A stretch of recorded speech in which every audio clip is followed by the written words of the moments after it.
I was, groomed by Larry Reid.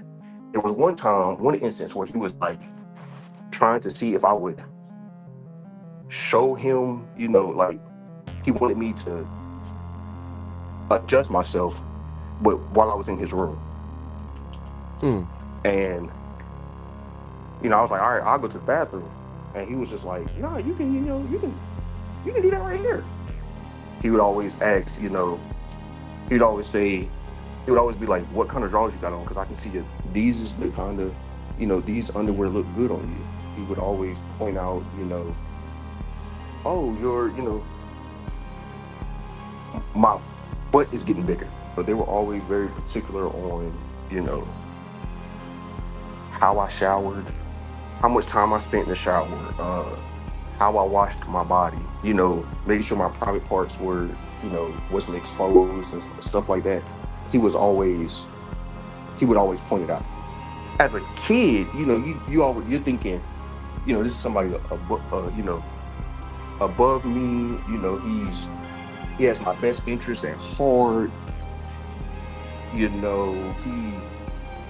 cares about me, and the entire time is really him grooming you to how he would want you to be. And it wasn't until I got a little older that I started to realize it was slick a coat.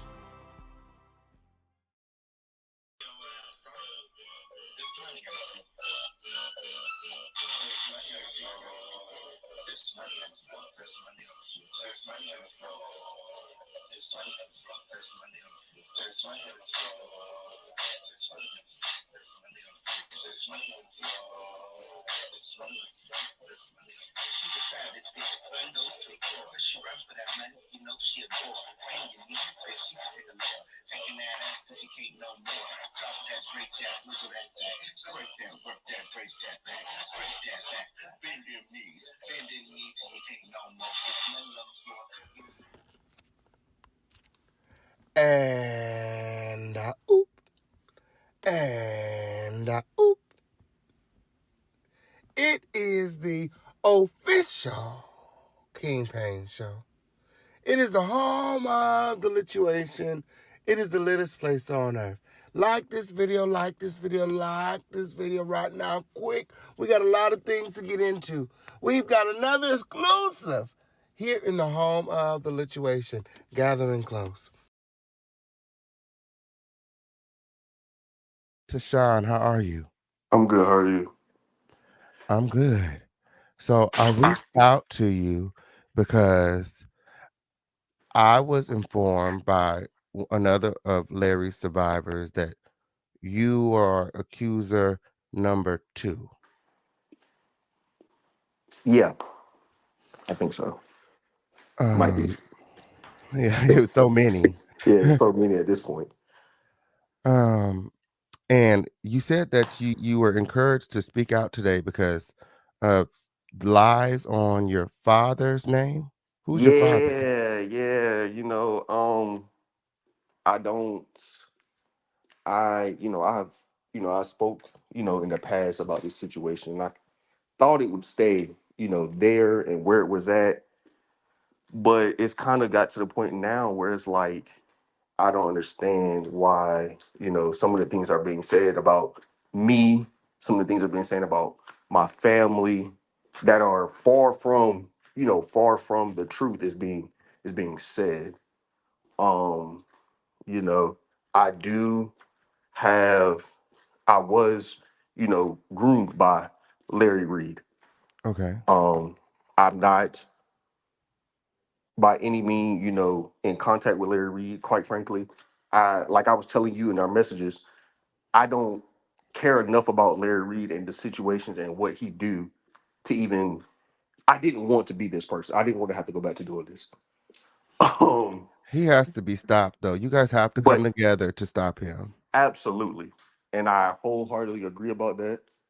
And it's crazy the things that are happening and the things that are happening and the things that are being said and videos that are being posted and all of these things, and it's insane.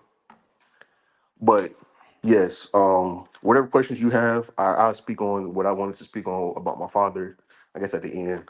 But yeah, whatever Okay. questions you have, I am. So how did you meet Larry Reid? I met Larry Reid in, well, I was a child. My mother met Larry Reid in Fayetteville, North Carolina, around like 2000, 2001. Um, we were members of his church from '01 till I stopped going in 15. My mom, my parents, sorry, they followed him to uh Georgia, but then they left Georgia. But yeah, I knew Larry Reid in, yeah, so about 17 to 18 years of my life, I was in there. Wow. Yeah. And what was your experience being a member, Um, going to his church, meeting Larry?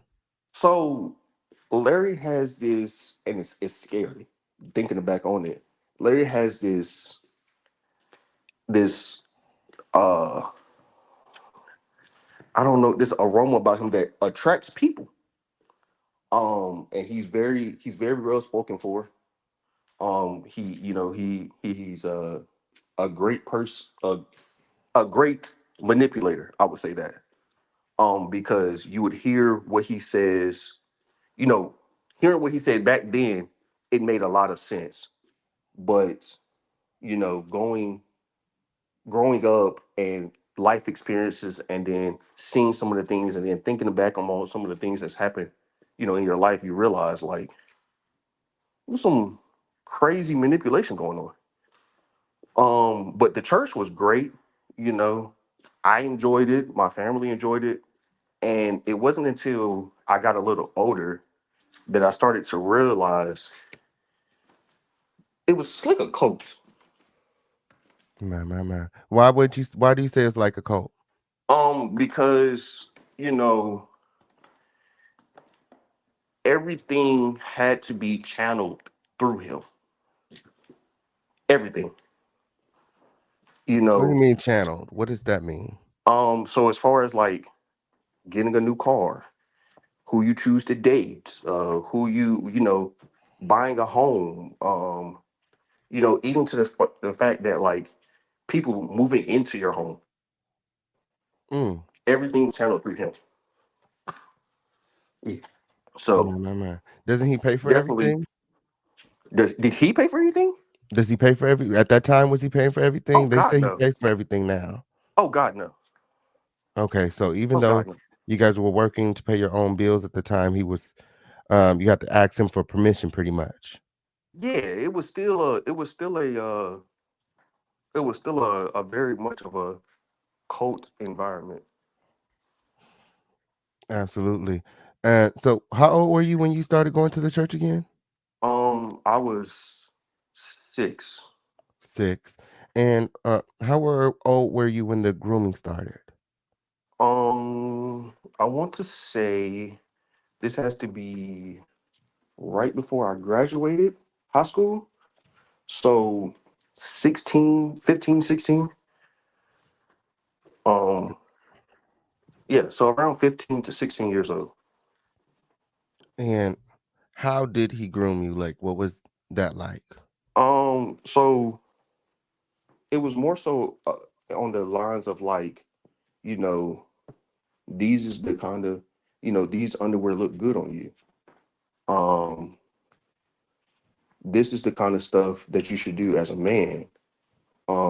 So at first, he would always revert it back to, it would always be reverted back to, these are the kind of things that you should do as a growing teenager or as a growing man. But it would always be an underlining like thing that would make you question it.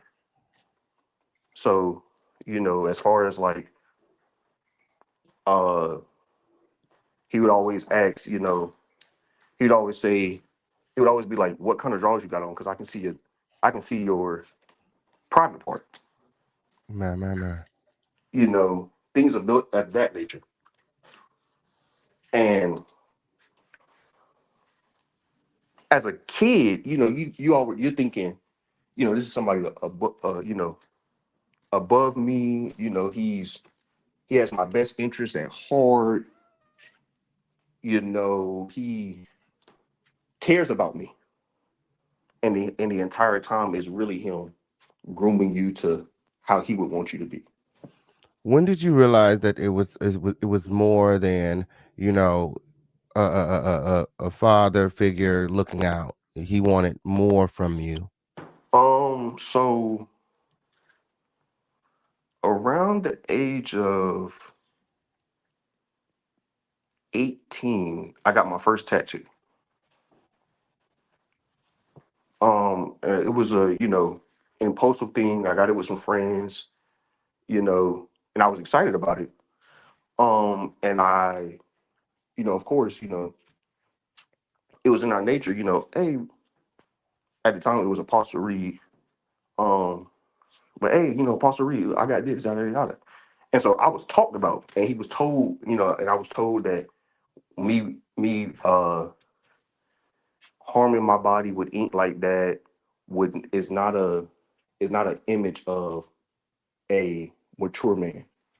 Which, Mm, if you see him now, he has a lot of a tattoos. lot of tattoos.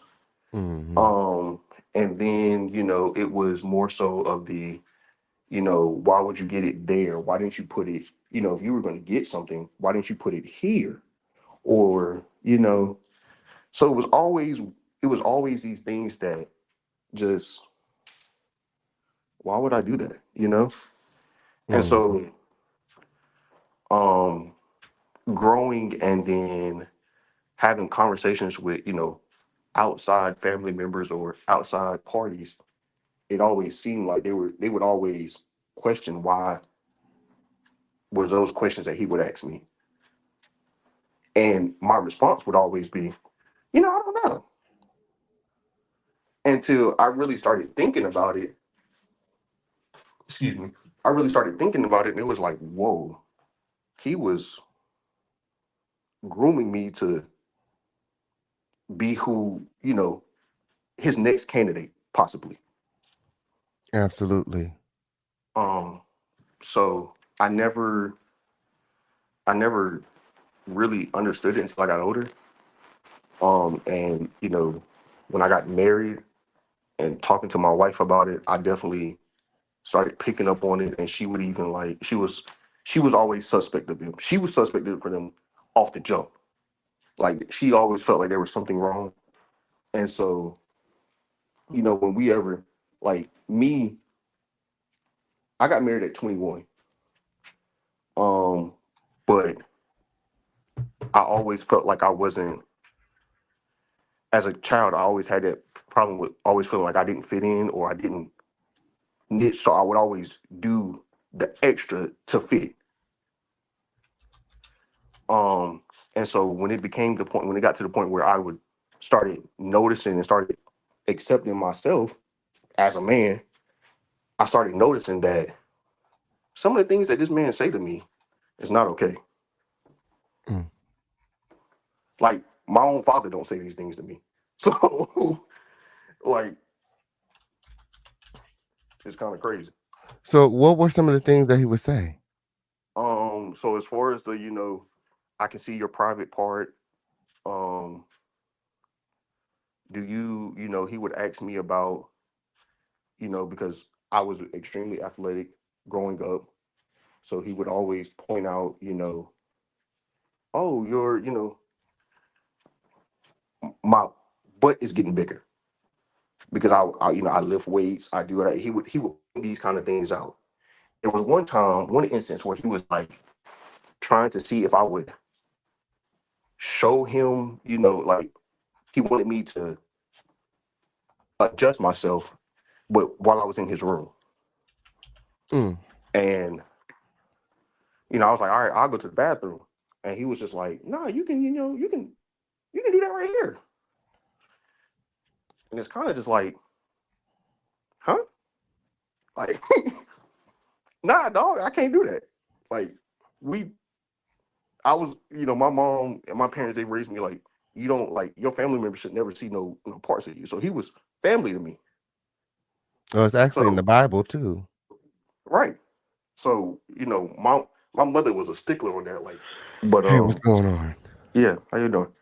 But yeah, so it was always, as a child, my mom always would say, like, if you go to the bathroom, you go take a shower, you go do anything, you better come back with all you should have went in there with all your clothes.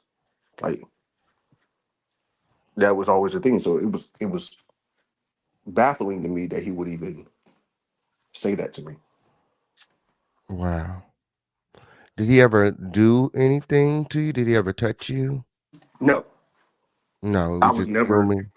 I was never I never got he I never let myself get to the point where he would, you know, touch me. The hugs, he would hug for a while. That's as much as he would get. Um,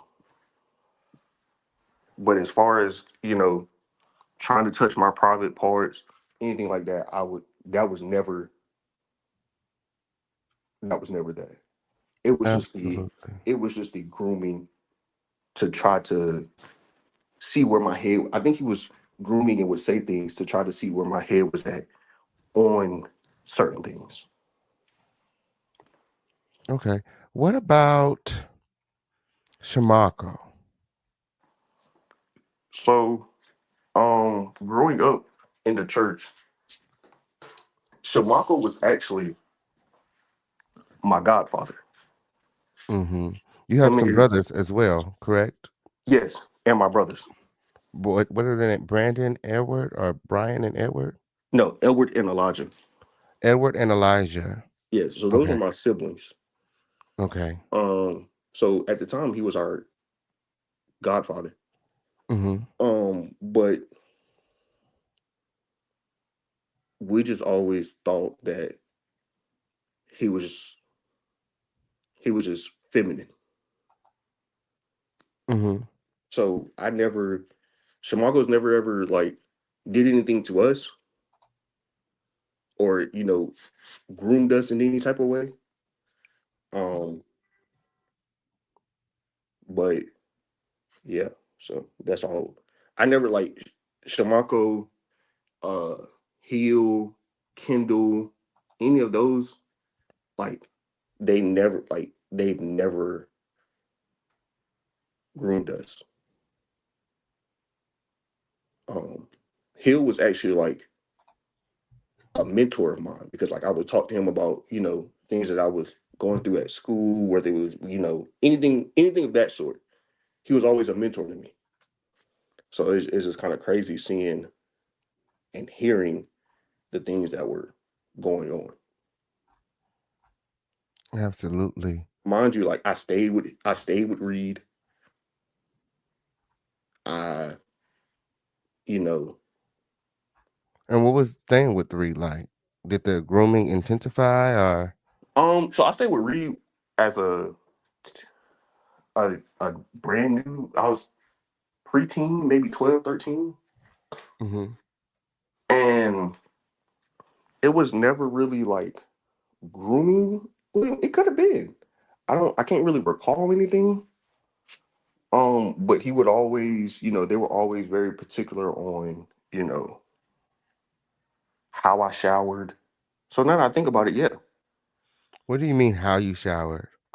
You know, how much time I spent in the shower, how I washed my body, um, things of that nature were big parts because they were they were big at the time. They were big on our hygiene. For whatever reason, I guess I don't know. Um, but at the time when I stayed with him, excuse me, at the time when I stayed with him, it was more so just how you shower, how you carry yourself. Again, yeah. So the the thing with making sure my private parts were wasn't exposed and stuff like that. He was always he would always point it out. My. So the reason I know about your brother because I was doing my research and I came across some pictures on Shamarco's Instagram, or his Facebook profile that were kind of questionable to me. I'm going to show you these pictures and let me know what you think about them.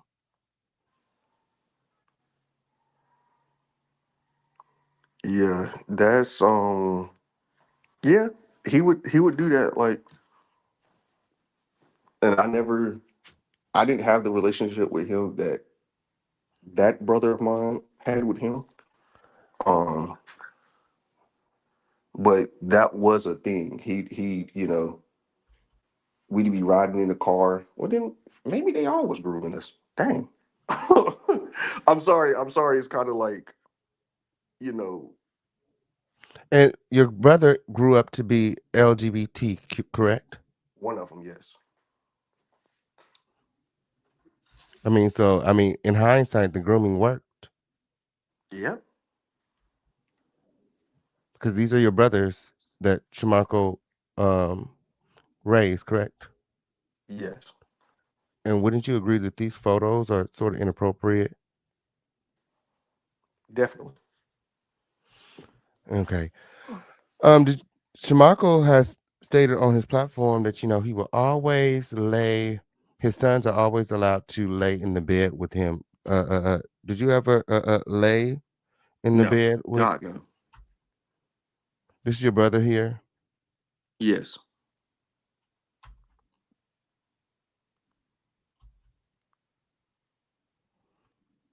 That is my youngest brother. who's also raised by Shamarco, Yes. and this is your other brother right here sitting on his lap. Yes. Do you guys sit on his lap a lot? Um, yeah, we did. He would always, call us, hey, let's have a, when he come here, man, let's have a conversation. And if we sat beside him, he'd like grab our thigh.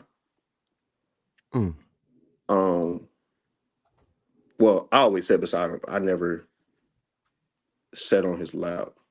Um, even for, anything like we joke, laugh, whatever. Shamaka was very, he was a cool. I had a great relationship with Shamaka because he would always hear me out. Even before I had, like, even when I was wrong, he would at least hear me out. So I always appreciated that from him. absolutely. Um, but never actually took into consideration that any of that. They all of them have me blocked. So I can't even see any of it. These all that stuff is news to me. Yeah. According to Vincent, they all are working together, um, to carry out, Larry Reid's nefarious deeds. Do Yeah, you think they've that Marco was complicit in the 100%, grooming? 100%. My. I know that they do. I know that they're all.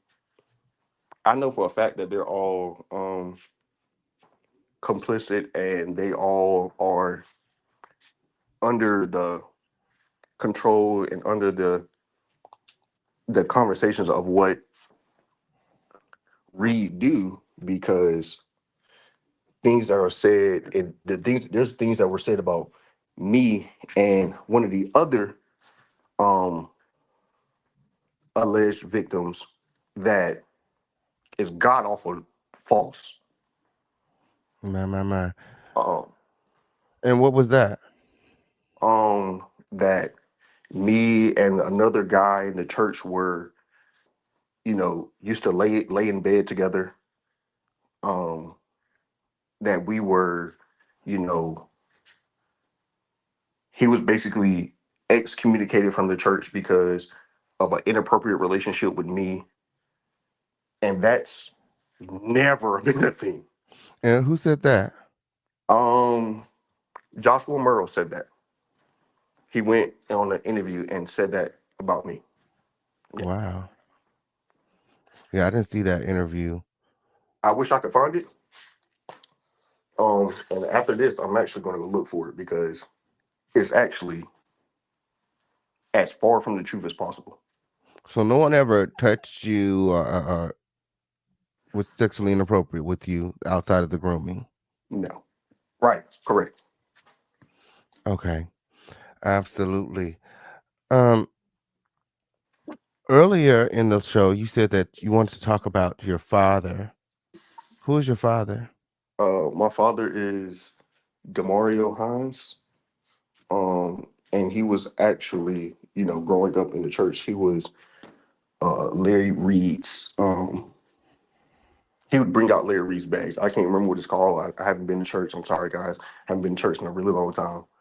Um, but he would bring out his bags. They took when Larry Reid was preaching in London. My dad went with him and all of these things. But there was something that was said as far as my dad was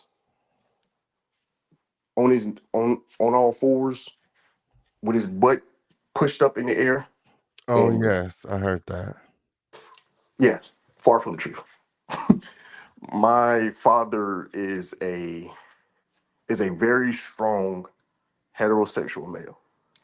My father is a he's not against he has nothing against LGBTQ, but it is not something that he is going to publicly come out and just say, "Oh yeah, I stand for it."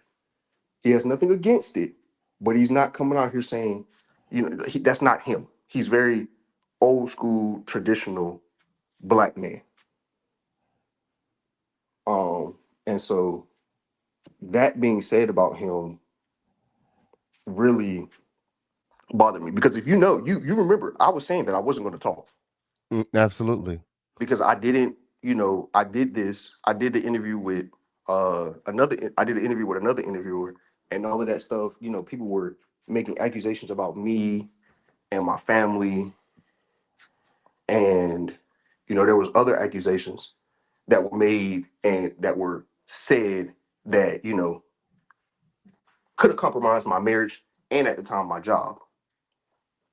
My. So I never wanted to do it again because I didn't want it to I didn't I wasn't in a mental place to feel like going through all that.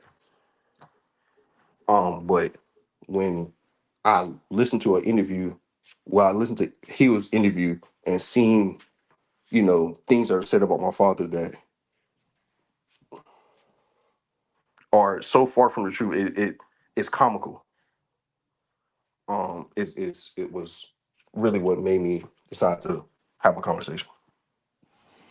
So, in your opinion, Hill's not being 100% truthful in his exposing of Reed. Oh, I think everything else spot on. Okay, just not your daddy. Nah, just not with my father.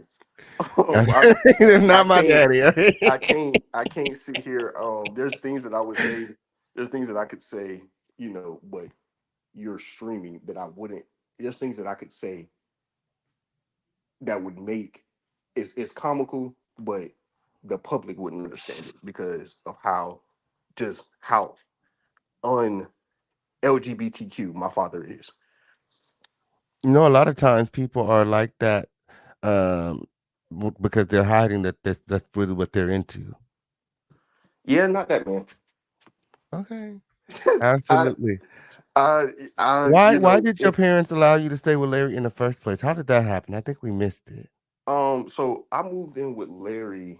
We were transitioning. The church was transitioning. Larry had told the church that he had a vision that we would expand more in Raleigh, North Carolina. So we moved to Raleigh, North Carolina. I moved. My mom let me move first to go ahead and get into school. So I stayed with Larry for about 3 months, just until my parents, my dad at the time was deployed. And my mom was still trying to transition 4 kids, a whole house all the way to Raleigh. Mm. Trying to So find a Larry different. moved, and they moved just like that. Yeah, you got to think about it. Like I said in the beginning, Larry was literally a cult master. Like he knew he's the ultimate manipulator. He knows what to say, he knows how to say it, and he knows, he's kind of that. I don't really know the word for it, but he knows how to get everything to move his way. He knows how to do it. I can't I can't not be honest about that. He definitely knows his way around his words to get things to go the way that he wants it to go. And why were you intimidated to speak out? Um, Not more so intimidated, but more so just not in a just wanted that because I have not been in contact with Larry or Shamarco or any of these people since it's been almost 5 years. You know, at this point in my life, Larry doesn't care about me. Obviously, Do you want because Larry to care about you? absolutely not. I mean, he still mentions you. He told the other accuser about you. Yeah, you know, and I feel like they're only doing that to try to change the narrative, to make everything like, oh, it was, low, it's me, oh, because in other interviews, there's people that have said I was a troubled child, I was all of this. It's not the case at all. It's far from the truth. So it's kind of like, why still do you want to be like, why still do you want to make a conversation about me and you or me and my family relevant? Because my family doesn't talk to them and they don't really talk to my family. Even like my mom, because my mom was, more attached to the church than, you know, my dad was. um, it's still, they haven't talked to my mom in almost 3 years. Have you been in contact with the other survivors?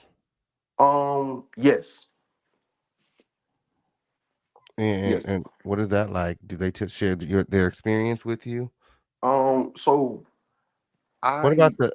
I'm sorry. Go ahead. go I got ahead. so many No, questions. no, you're fine. Go ahead. What about the HIV? Do you know about that? Absolutely not. You don't know nothing about that. You don't talk to Delquan. No, I haven't Okay. talked to Del Quan in June to make 2 years. Okay. And he never mentioned to you about HIV. No, me and Del Quan were like friends, like really good friends. And that's the person that I was mentioning earlier that was saying that they were saying that I was having a relationship with. I don't get it because Delquan knows me well enough to know, and I'm almost certain that you've been in contact with Delquan. He would tell you, I I love women way too much for that. There's nothing in me that even considers a man attractive in any facet. Um, so it was wild to us, and I kind of just disconnected myself from it all because I just don't. I'm I'm too angry of a person sometimes to be able to like have a conversation or like hear somebody say stuff like that and then just leave it where it's at. Um, I know myself enough to know that some of the stuff that they were saying, like some of the stuff that they say, they wouldn't say in my presence. So nah, I just disconnected myself from it because it was just I don't I have I got a marriage that I work on daily. I have, at the time I was in the military. So, accusations and things of that nature with me being in the military is not, wasn't going to work. You know, Absolutely. especially if my command got a hold of that information. So I kind of Absolutely. just, for my career's sake, um, disconnected myself from it all. You said that you didn't care about this anymore. That's why you didn't want to come forward today. But what about when Daryl Moore was doing this? Why didn't you show up to court? I was in the field. There was just no way that I could get off, even with him saying, because Daryl Moore was a great person. He listened to what I had to say. He asked his questions. He kept in contact. But there was no way impossible that I was going to be able to get there and get back without having to include my job. We Absolutely. were preparing for deployment. Um, so there's certain things, if anybody knows anything about the military, there's certain things, certain times you just can't take leave. You got to be in a certain vicinity, or you will be in serious trouble. So flying from North Carolina to, I think the case was in Ohio or whatever the case may be, it just wasn't. There's no way I could have did it. Absolutely. Absolutely. So moving forward, is there anything that you want to see happen um, from this, Larry, I want and him the to hold himself. survivors? I want Larry to hold himself accountable. Absolutely. Stop lying. Stop the cap. Stop lying. I want Larry to, because there's even like going back to this whole cult thing. There's lives that's from people that's not even, wasn't even, um, groomed or anything of that nature, that are still affected by the things that Larry did. Absolutely. So I want Larry to hold himself accountable. Um, I want the victims to get the apology, the statement that they deserve. I want um that's what I want. I want Larry to hold himself accountable. That was one of his main things growing up in the church. You have to be accountable. Man. And And so, everything he told you guys, he's kind of like doing the opposite. He's right, contradicting himself today. right. So it's mind boggling, because it's like, you told us one thing, you've harped on us, this is basically my entire, my entire up until I joined the military, I was connected to you in some sort of way. Mm. So I feel like you should hold yourself accountable. And Larry's met my wife. My wife didn't even know about any of this. Like this, she didn't even know the severity of how all this stuff happened until things were popping up. That from people that are connected to me. So it's just like, hold yourself accountable, dog. You're old enough at this point that you can hold yourself accountable. Enough people are exposing you for what you've done. So at some point, you have to, like, you can't just keep turning the cheek to everything that's being. At some point, you're going to have to say something. Absolutely. I will hope I hope that at some point in his life, he wakes up and, yeah, holds himself accountable. Like, I didn't block none of them. They blocked me. If you felt that anything I said was wrong, I'm 9 times out of 10, any man, any woman, if somebody had said something about you that was wrong, you approach that person. You don't just disappear. So they just cut you guys off? Yeah, him, Shamarco, uh, Kendall, um, Joshua Murrows, all of them. That whole little clique, his ex-wife, Shamarco's ex-wife, they all blocked me. And then years later, they do all that stuff, and they're all gone. So it's kind of like, like it's That's crazy. crazy. So they just blocked you out of nowhere? After the interview I had with Daryl Moore, they Oh, blocked okay. me.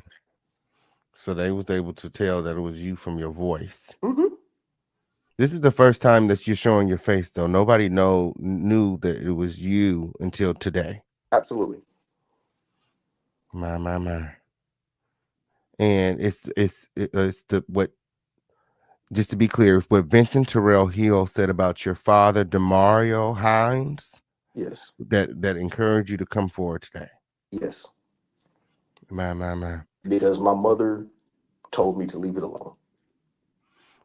Your mother told you to leave it alone. Who's your She mom? wanted she wanted us to leave it alone because she knows how our anger and how we respond to things of this nature. So we she wanted us to leave it alone, but that's why I never spoke out. I didn't want to speak out. But after the whole situation with my father, and then, my siblings having to see that and hear that, Now, you have you know, had a conversation with your siblings? Because I think there's something went on there.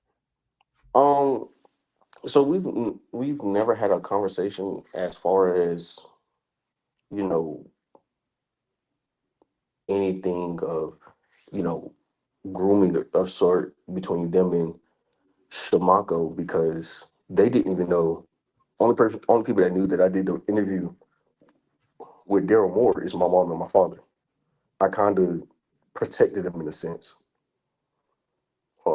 from those kind of situations. So at some point, yeah, we would definitely have a conversation about it Yeah, because because, I mean, I think you felt like you were protecting them, but maybe they were keeping you distracted while right, you know what I'm saying. Because XYZ was, going on because there's a yeah, lot of inappropriate pictures on the page that people from the outside looking in will look and be like, yeah, it's kind of inappropriate for young men, especially these boys are not of his own flesh, so it's even more awkward that they're kissing and they're in the bed together and they're hugged up and it's like um and these were from years ago. I went all the way back, so I was like, oh wow. yeah. I know where they were at in those pictures. Where's Uh, that? Shamarco's house? that was Locklear's house. We used to go over there to get haircuts. Locklear used to cut Locklear. our hair. Um, yeah. So Is Locklear used to. Locklear, did you guys, what about Locklear? Is he feminine also? Well, according to Vincent, yes. This is saying all of them win. Oh, yeah. According to Vincent, all that was news to me. He said, everybody in this picture right here. Yeah. You know everyone in this photo? I know the second from the right, the third from the right, and then of course Reed and uh Shamarco. And have you seen what Larry Reid looks like these days? I've seen because of course he has me blocked, but like I've seen, a few, interviews with him, every now and again, but nothing like, nah, nothing concrete. And just, looking at Larry, um, what are your thoughts, about Larry health wise? Would you say that he's healthy? Well, Larry's looked like that, other than the tattoos. Larry's looked like that all my life, all the years I've known him. Okay. Um, so unless he's got something in the last few years, that I've not just been disconnected from them or excommunicado, whatever you want to call it, I haven't really noticed anything different about what he looks like. Absolutely. Um, do you think that Larry will sue you? He could try. What about Buddha? No, I talked to him today. Okay. And Yeah, who's I talked. Buddha? That's Vincent. That's Vincent. Okay, because I seen that they're calling him Buddha as well. So Buddha is Vincent as well. That's like the Yeah, nickname. they Reed started calling him that 05, oh Oh, that's Larry 06. Reid nickname for him. Okay. Yeah, he's been called that. Um, yeah, but no, I don't think Hill would say anything. Would do anything of that nature. Reed wouldn't. I doubt Reed do it because if he tries to sue me, then there's a lot of. I'm not as secluded as I am from this situation. I can reach out and have a lot of people stand in my presence, stand on my side. I know Um, that's right. So so I'm not. you know other people that haven't come forward. Yeah. Wow. So it's not like he's untouchable.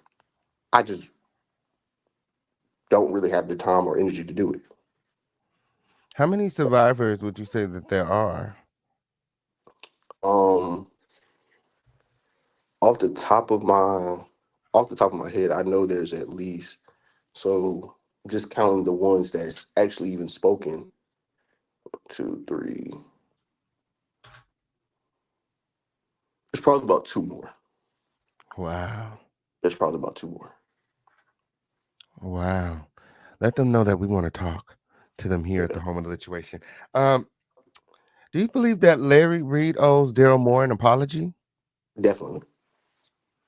And why is that? Because Reed, um, and I hate that I couldn't speak for Daryl Moore. Um, but Reed basically just like instead of having a conversation or holding himself accountable, he tried to take everything from this man. Wow. So no, I don't agree with how he handled that at all. It's bad. But that's what Reed would do. When Reed would put people out the church, he would, you know, it'd be people that was staying with somebody that didn't have the money to get their own place to, it would just you gotta go. You gotta find you somewhere to go. They put Del Quan on a bus and sent Mm, him back to his mama house with two trash bags. man. I mean, so Daryl Moore is in the chat. He said thank you to Sean. He feels vindicated. I I I wish I could have had that conversation with you back then, Daryl, but I was busy. I was about to deploy. I had, just had a lot going on. That's amazing. Okay, on period. Um, that's amazing. Um, well, let me see. Does anyone in the chat have any questions before I let Tashawn go? I don't want to keep you all day. There's a lot of stuff going on. Uh, uh, uh, Yes, uh. today's been a crazy day. Today's the day. Yeah, Today's the day. Okay. yeah. Ooh, I it's a was, lot going on. We done woke up Larry. yeah, Okay. I was at the gym and my mother was, blowing my phone up. Um, my mother was blowing my phone up about, the video and all that stuff. Oh wow. So I'm glad that you guys are finally coming short, showing your face. I feel like the reason that things didn't kind of hit the last time and do what need to be done is because people were too afraid to show their face and put their names out there and just yeah, really stand in the gap. and it's just amazing. And I commend you for being brave and standing in the gap, because I know how powerful Larry is and what he did to Daryl Yeah, Moore. And that's part of the reason why I was apprehensive about sharing all the receipts in this story, because I didn't want him to attack me, yeah. because I ain't got no money. Once I seen, him come out, to VT come out, Hill coming out was extremely, empowering to me, because it was a lot, and it was a lot to heal from when you are basically attached to somebody and they're like in every facet of your life, and then they just go excommunicate, y'all. Mm, They move to a different place. They doing everything that they, they taught you, everything that they taught you, they're doing the opposite of it now. So it was, a lot to heal from. that's But right. no, the only thing, last thing I got to say, if Larry is watching or any of Larry people is watching, I hope you take what I'm about to say extremely, extremely to heart. Y'all can say what y'all want to about me, but if y'all try to say anything about my wife, just know finding y'all is not hard. And I'm gonna leave it as calm and as positive as that. I'm not issuing no threats, but I am letting you know, leave my wife and leave my parents out of it. I know that's right. Have your parents talked to Larry at all about this? They my last time my parents, either one of my parents had talked to Larry was probably 21 when I was stationed in Georgia. Okay. And do you know Uh, about how the money was handled? Have you ever been given any money? who, me? Mm-hmm. Oh, hell no. Sorry. No. Oh, God, no. If he was paying people, he didn't pay me. My. He paid your cousin, wait, they're Levante is Levantre's married to my aunt. nephews. He's married to your aunt? Yeah, I don't call him Mm. uncle. He'll Oh, you never don't get call that him from uncle? me. He'll never get that from me. What's wrong? What's He'll Why never get that from not? me. We were They've been together because for a long time. we were friends. We were friends first. Trey was like a Trey was like a bigger brother, a big brother to me. So Hmm. he's always just gonna be Trey. I never call him uncle. Yeah, that would never Oh, happen. I know that's right. I know that's right. Well, I hope that you get the healing that you need, bro. Oh yeah, We will be definitely. in contact. I got some people behind the scenes that want to chat with you. Okay, Um, so yeah, I will be connecting you with some heavy hitters. Okay, that's I'm fine. here. Until next time, there's a lot of stuff going on. I got to update my audience. I'd like to thank you for coming up. No And have problem. a wonderful day. No problem. Y'all be Okay. blessed. Yes. Be blessed.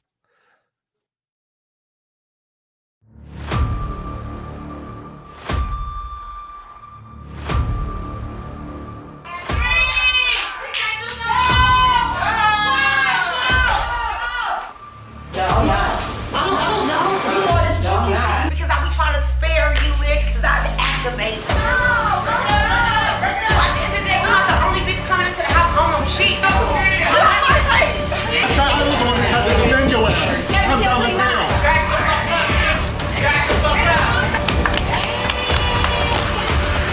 I'ma get you. I'ma get you.